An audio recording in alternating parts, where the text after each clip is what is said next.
They said to us sister wives was simply family tale, but what if I were to tell you that off camera, off those stage smiles, there was a scandal so profound that even TLC itself struggled to keep it under wraps. A battle in the courtroom, documents buried, and explosive allegations that jeopardized not only Kody Brown's carefully constructed empire, but the very show that made him a household name. This is not the tale you've witnessed on TV. This is the tale they never wished for you to hear. So come along with me. By the time we're finished, you won't be looking at sister wives in quite the same way anymore. And one last thing before we get started, if you were actually sitting in that courtroom, whose team would you be on? Kody's, Robyn's, Christine's, Janelle's, or Meri's? Leave your guess in the comments because I promise you'll be surprised at what's coming next. The courtroom is quiet, save the rustle of papers and the gentle whir of an overhead fan. It is not the sweeping Hollywood courtroom you might expect, but a modest, almost suffocating room in Las Vegas. Kody Brown occupies the defendant's table, his jaw set, his golden ringlets drawn back, attempting to be stoic, but his eyes dart nervously to the gallery where his wives are seated. They're not together this time. Christine stands on one side of the room, arms folded tightly. Janelle leans forward, a pile of documents gathered in her hand. Meri glares at the ground, as if attempting to blend into the wood bench. And Robyn is wiping away tears with a tissue, eyes locked on Kody, as if pleading with him not to come apart. The judge clears his throat. Mr. Brown, this court meets to discuss charges that extend far beyond family feud. Charges of fraud, deception, and financial manipulation related to your public image and your TV show contracts. The words linger in the air like smoke. Fraud, deception, manipulation. It's here that you realize this isn't family drama anymore, this is survival. 2 minutes into the hearing, the first shockwave occurs. Christine's attorney stands up, waving in the air a pile of bank statements. His tone is piercing, almost cutting through the tension. These documents, he states, reveal a trail of money that was redirected, concealed and channeled into accounts unknown to any of the other wives. Accounts held exclusively by Mr. Brown and Mrs. Robyn Brown. Gasps cascade through the courtroom. Christine does not even glance at Kody. She keeps staring straight ahead, her jaw locked like steel. Janelle grins firmly, as if she's been aware of this secret for years. Meri would finally raise her eyes, her face sickly, as if to verify all doubts she ever had.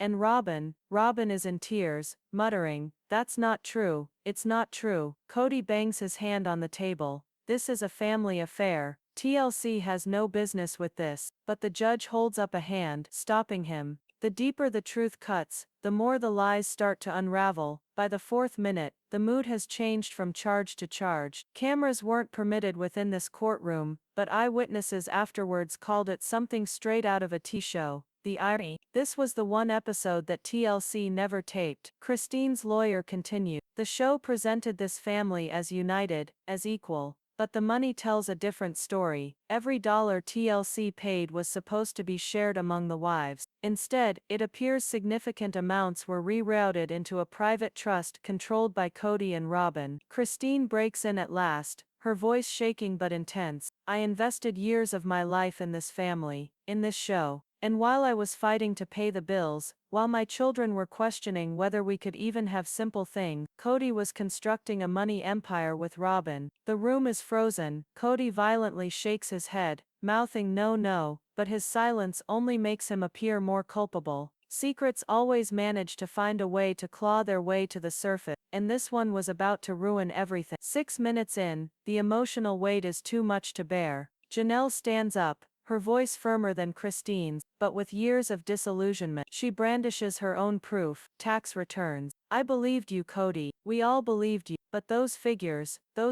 don't lie. We weren't lied to just as wives. We were lied to as partners, as family." Meri speaks softly for the first time. "Was I ever actually your wife, Kody? Or was I just another pawn to you?" Her words cut as deeply as any attorney's rant. Even the judge flinches, looking at her with something akin to pity. Robyn cries out now, "He did it for us, for the family. You don't get it. Without him, without what he did, we would have lost everything." The courtroom explodes. Christine bangs her hand on the bench. Janelle's head shakes back and forth in shock. Meri turns away, her face a mask of quiet destruction. The nearer the truth approaches the light, the more vicious those in the darkness will struggle to keep it hidden. By the 8th minute, the judge demands order, but the emotion cannot be contained. The wives are no longer witnesses, they're fighters on the battlefield of infidelity. TLC's attorneys remain silent, their faces granite masked, eyes refusing to meet anyone. They stand to lose more than anyone knows, because if this scandal is made public, it isn't just Kody on trial, it's the whole show. The judge inclines forward. We will adjourn. But let me make one thing clear. What is happening here has consequences, not only for this family, but for the honor of every contract ever signed in the name of entertainment. The gavel hits the podium with a crash. The ring of it sounds like a gunshot, and as people begin to file out of the courtroom, one question remains, unasked: what else did TLC know, and for how long have they been keeping it a secret? When you're sure you've heard it all, keep in mind,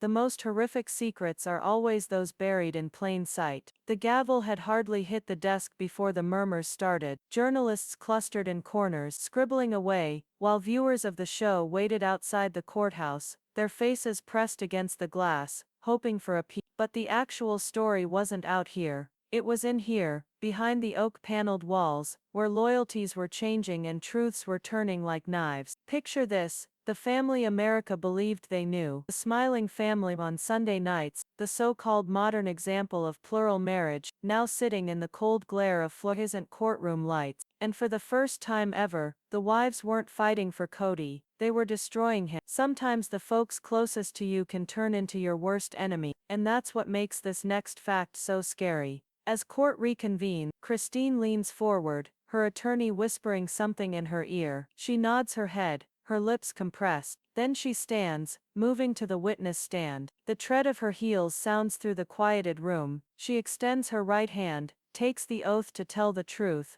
and when she sits, her gaze never wavers from Kody. Kody Brown introduced himself as a husband who desired unity. Christine starts, her tone steady, ringing through the charged atmosphere. But what he actually desired was domination. Every choice, every agreement, every penny went through him. He didn't only deceive us as wives, he deceived the network, the viewers, everybody who was invested in this narrative. Kody fidgets uncomfortably, readjusting his tie, his jaw chews as if he's trying to suppress words he knows he can't utter. The attorney pushes a paper across the table. Christine picks it up in her hands. This, she holds it up, is an amendment to a contract in 2015. None of us signed it, just Kody. But this amendment shifted everything. It redirected the system of profits, so that most money from TLC would flow into one account, his account. And who could access that account? Kody and Robyn. Gasps echo through the courtroom. The judge furrows her brow.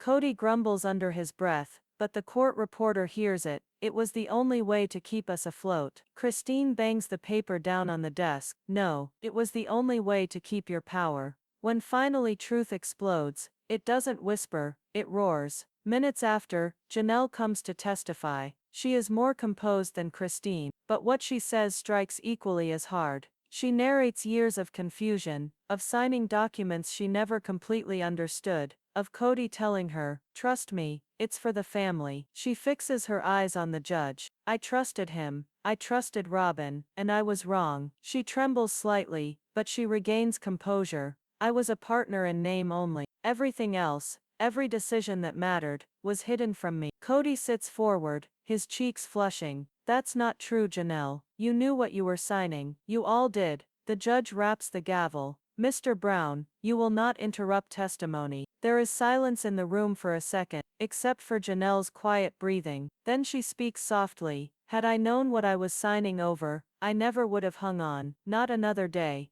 The worst betrayals are those you expect. They're those you never dreamed of. At this point, the tension is nearly unbearable. Robyn can no longer remain quiet. She stands up abruptly, her tissue wrung tightly in her hand, her face covered in tears. "Stop," she says. "You don't get it. You think that Kody wanted this for himself. No, he did it for us, for all of us. If he hadn't done what he did, we wouldn't even have a show, we wouldn't have homes, or stability or anything." The courtroom is abuzz. The judge waves her back to her seat, but Robyn will not sit, her voice rising. "Yes, we took more. Yes, we had access to funds you didn't, but it wasn't greed, it was survival. Christine's head shakes slowly. Survival. You call it survival when your children had everything, and mine didn't have half of what they had. That's not survival, Robyn. That's betrayal. Janelle speaks softly, adding, and the worst of it is, TLC knew. They knew and they said nothing. The whole courtroom lurches. Glares are flicked toward the bench where TLC's lawyers sit rigid and mute. The suggestion is out now, too large to push back into hiding.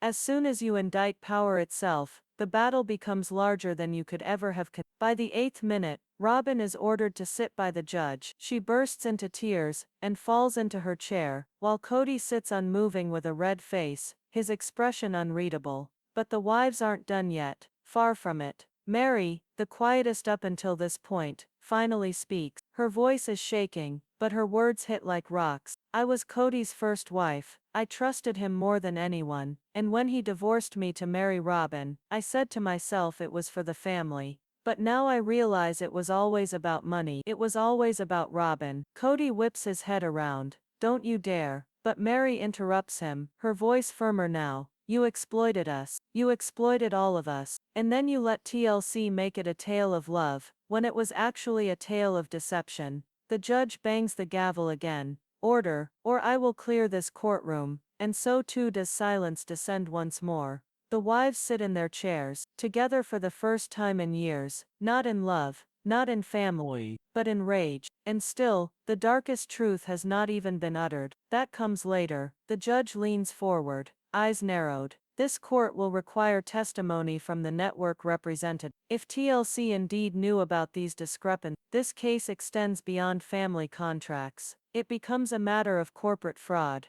The air freezes. TLC's lawyers stiffen, their faces pale. The wives exchange looks, Christine's eyes burning, Janelle's cold, Meri's hollow. Kody swallows hard. For the first time he looks afraid. Because if TLC deposes, the truth has the potential to bury him alive. The air is thick, nearly trembling with silence. When the judge issues his decision, TLC executives must appear before him to testify. In that moment, you can almost sense the energy pivot. This is no longer merely the dismantling of a family. It's the possible dismantling of a billion-dollar empire. And everybody knows it. Consider this. For years audiences made a habit of watching arguments, laughter and family dinners. But what if those Sunday night shows were nothing but smokescreens for a more sinister truth? What if TLC wasn't simply chronicling Kody's decision, but covering for them? Because when corporations stand to lose something, they don't report stories, they cover them up.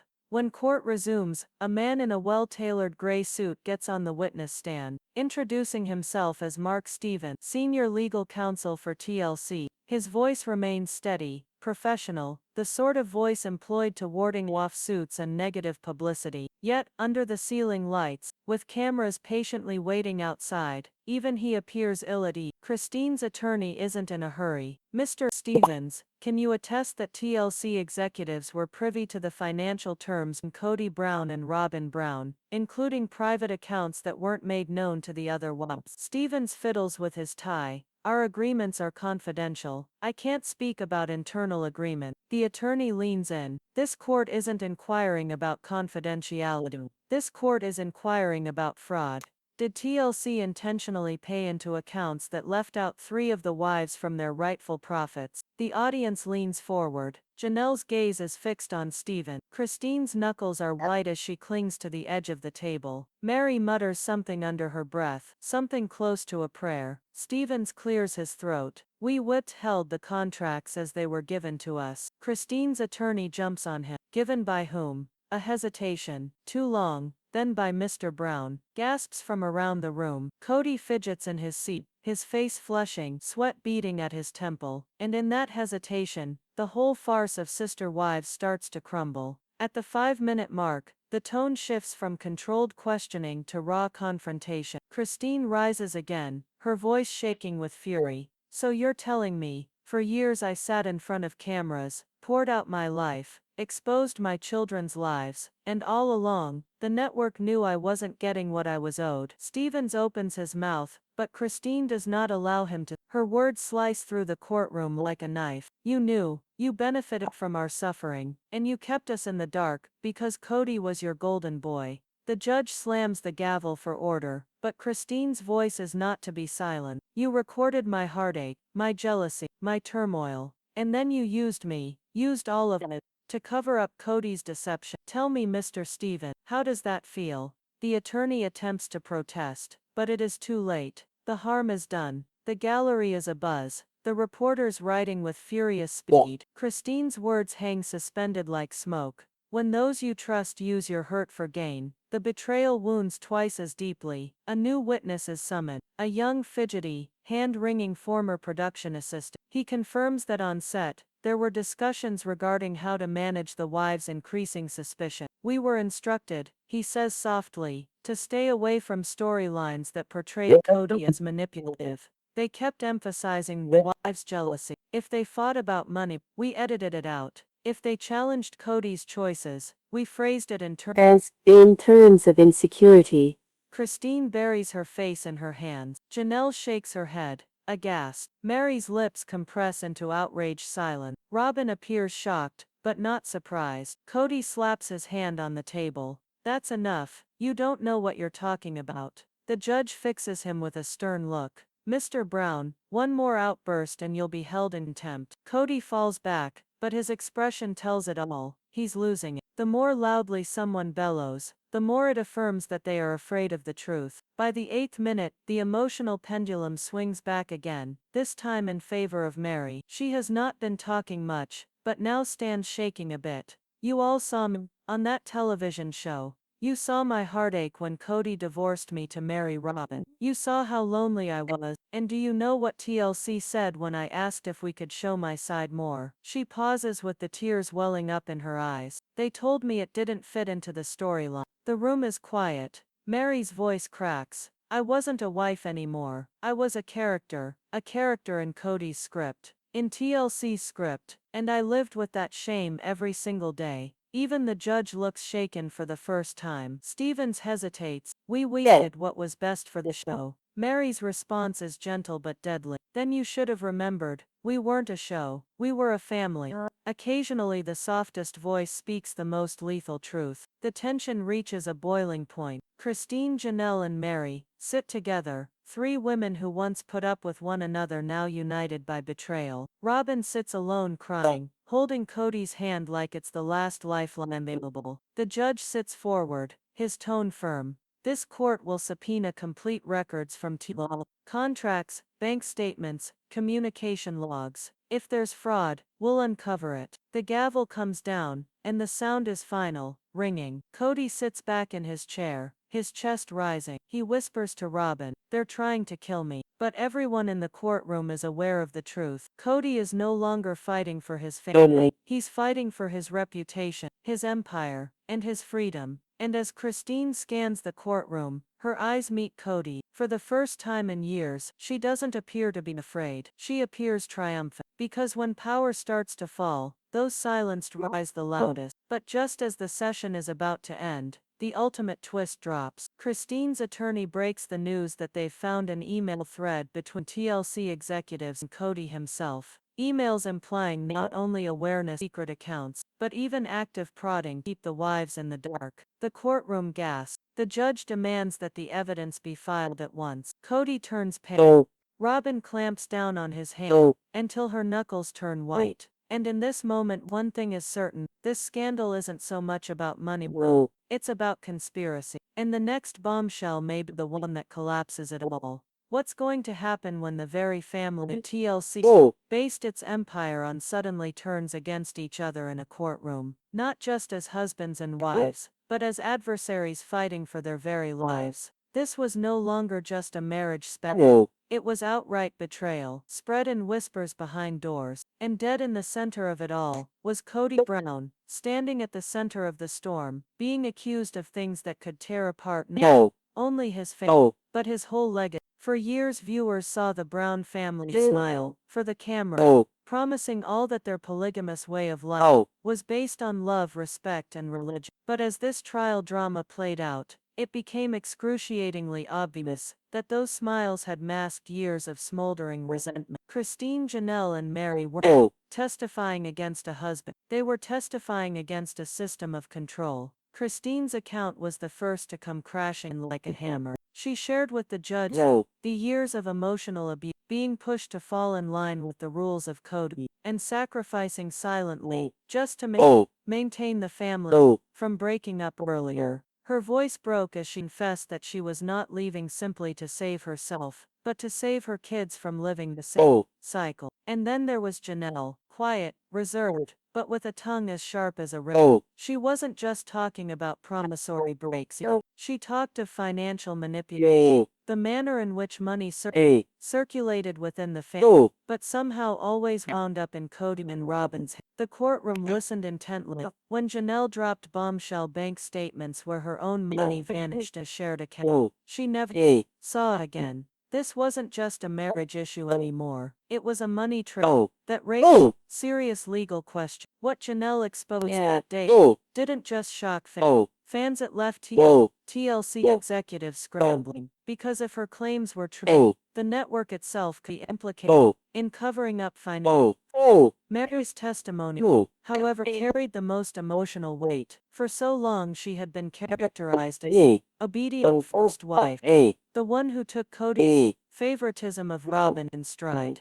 But in that courtroom, Meri unleashed it all. Her voice shaking, she recounted the betrayal of Kody divorcing her for legal reasons only to marry Robyn straight away. She admitted she stayed silent for too long, ashamed of being left behind. But now she wanted the truth to be heard. The courtroom was dead silent, as Meri looked Kody directly in the eye and said, "You made me invisible, and now I'm done protected." Those words sliced deeper than any breath to the court. It was no longer just about property, custody, or conflict. It was about years of scars finally oozing out in public. But just as the courtroom believed it had witnessed it all, the defense, Kody's side, attempted to turn the tables. His attorneys claimed the wives were exaggerating, bitter from unsuccessful marriages, and motivated by money and celebrity. They even went so far as to propose that TLC had scripted most of the drama to drive ratings, a move that shocked the whole gallery.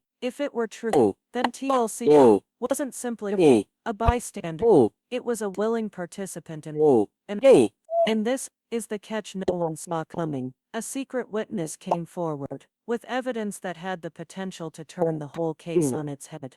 The judge allowed a recess before the surprise witness took the stand, but the tension in the courtroom was unbearable. Fans who had followed Sister Wives for over a decade were glued to their seats in the gallery, some with tears streaming down their faces. This wasn't just entertainment anymore. It was the unraveling of a family they thought they knew. Kody, slumped in his chair, his eyes swiveling toward Robyn, was ashen and shaken. She had spent years being vilified by fans as the favorite wife, the one who manipulated Kody's strings. Now, though, it appeared the courtroom spot was creeping toward her. If this new witness linked Robyn directly to financial impropriety, then the whole defense plan would implode. And yet, at that moment, Kody didn't appear to be the confident patriarch that fans remember. He appeared to be a man cornered, betrayed, and frantically seeking a means of escape. When the judge requested the surprise witness to testify, the room fell silent. The doors opened. All the cameras in the courtroom turned, and the person who came caused jaws to drop. It wasn't a stranger. It was a person from within the family. Someone who had witnessed everything, kept silent for years, and was finally prepared to tell the truth. Picture yourself sitting in a courtroom, seeing the whole Brown family fall apart limb by limb, when the doors burst open, and in walks someone you least expected to testify against Kody Brown. The audience gasped. TLC producers appear as if they have seen a specter, and even Kody's attorneys rushed to whisper. This was not just a male witness. This was the kind of insider who could set the whole house ablaze with one statement. The room was silent as Logan Brown, Kody's oldest son with Janelle, made his way to the stand.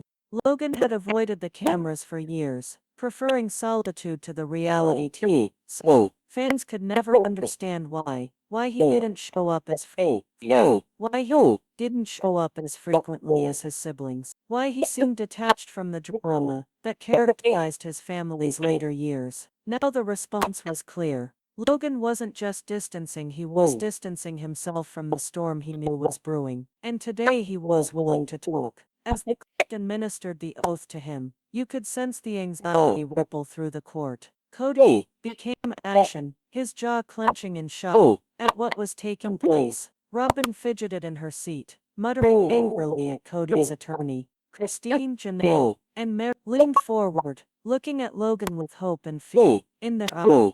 Logan's testimony was begun quietly. He explained being raised in a home where there was the promise of love and togetherness, but not much practice. He talked about observing his mother Janelle quietly give money to Kody, with the promise that it was for the family, only to find out later that it was funding Robyn's independent household. He confessed that, being the eldest, he sometimes felt like it was his duty to safeguard his siblings, to shield them from the ever-present tension bubbling underneath. But then his testimony darkened. Logan disclosed that he had maintained elaborate journals throughout the years, detailing conversation, fiscal improprieties, and even production conflicts, where TLC purportedly encouraged Kody and Robyn to spin up some storylines and bury others. The courtroom shifted uncomfortably. These weren't memories, these were possible receipts. And here's the kicker.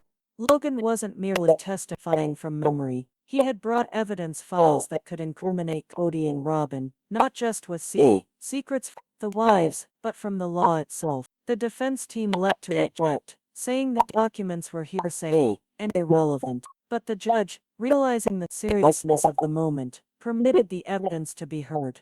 The bailiff rolled forward a tower of binders, packed full of years of records and notes. The weight of Kody and the gold.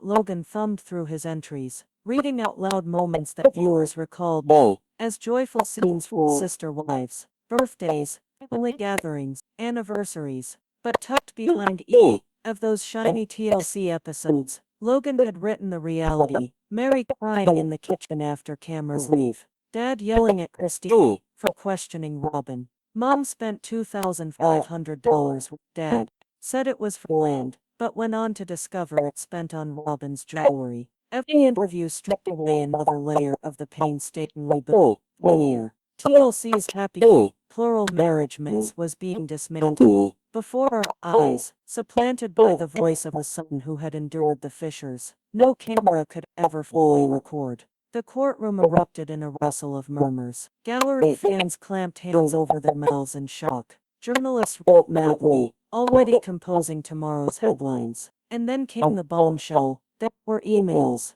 Emails between Kody and executives at TLC, where Kody supposedly asked that certain shots be edited out in order to preserve his reputation, and where producers suggested helping him cope with the wife's public image. If genuine, these emails might establish that TLC wasn't merely filming reality, they were manipulating it, concealing the rougher realities, to maintain the flow of funds. The second the emails were brought up, TLC's lawyers leaped to their feet. Because if those documents see the light of day, it won't be Kody on trial. It will be TLC itself.